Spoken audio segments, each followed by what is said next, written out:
खुशी हो गई राधे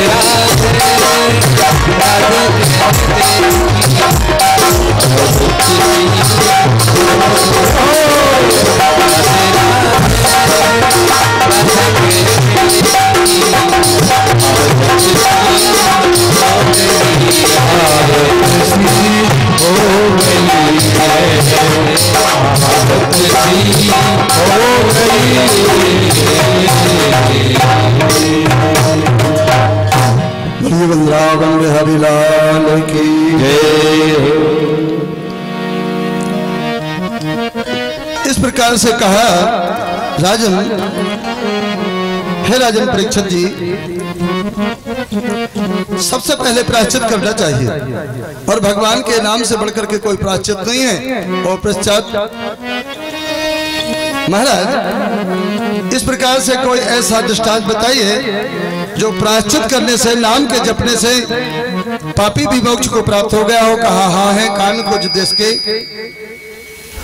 कान कुंजे दुजाह कच्चित दासी पति यजामलाह नामना नष्ट सदाचारो दास्या संसर्ग दूसता। दासी के संसर्ग से वो ब्राह्मण देवता जो यज्ञ के अनुष्ठान करने वाले थे, केवल में केवल दृष्टि के द्वारा, केवल में केवल दृष्टि पड़ने से, और दृष्टि में दोष हो गया, और जो दृष्टि के दोष से अपने घर पे आए और घर पर आकर के संविधाओं का परित्याग करके और तुरंत में वापस जाने लगे। विचार आया मन में कि उस दासी के पास में हम भी जाएंगे। और राजन जैसे ही लौटने लगे तो पत्नी ने कहा, प्राणनाथ आप धूप से आए हैं, जल फल पा लेते और फिर चले जाते, कहाँ जा रहे हो? पत्नी से कह दिया आते हैं अभी। नन्हा सा बालक दौड़ा और दौड़ करके पैरों में लिपट गया। पिताजी पिताजी कहाँ जा रहे हो? पिताजी कहाँ जा रहे हो? भोजन पालो भोजन पालो।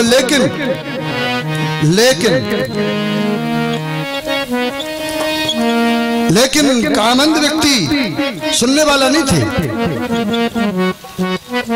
ना ही पश्यन्ति जन्मांधो, ना ही पश्यन्ति जन्मांधो कामंधो न पश्यति, ना पश्यति मंदोन्मतो आर्थी दोषम न पश्यति।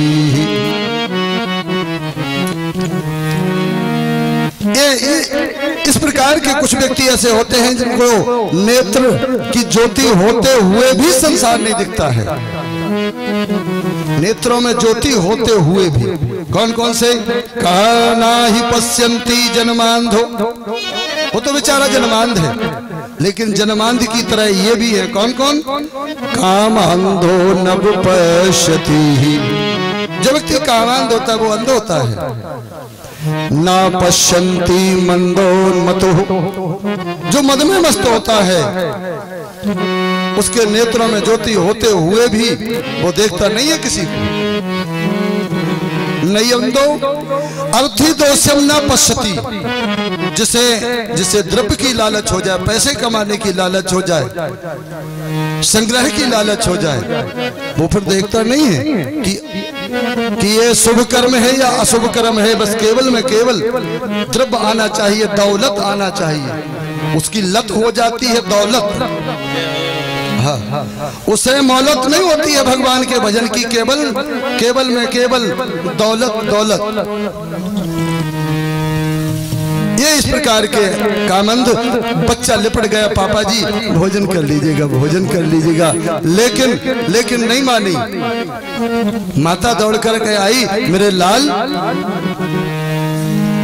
लाल अभी तुम समुदाय लेकर के जंगल से आए हो, भोजन पा लेते। मेरे लाल, तुम माता से भी कह दिया, कोरा सा जवाब दे दिया, माता जी अभी आते हैं, बैठिएगा। देखिए, परित्याग करके और चले गए। केवल नेत्रों का दोष था। तो प्रार्थना करते हैं कि भगवान से आइएगा। देखिए आज बड़े दूर दूर से मेरी बड़ी बहन जी, जिनकी जन्मभूमि मेरे ही स्थान पर मेरी बड़ी बहन है। देखने में आपको ऐसा लगा क्योंकि मैं सफेद हो गया हूँ।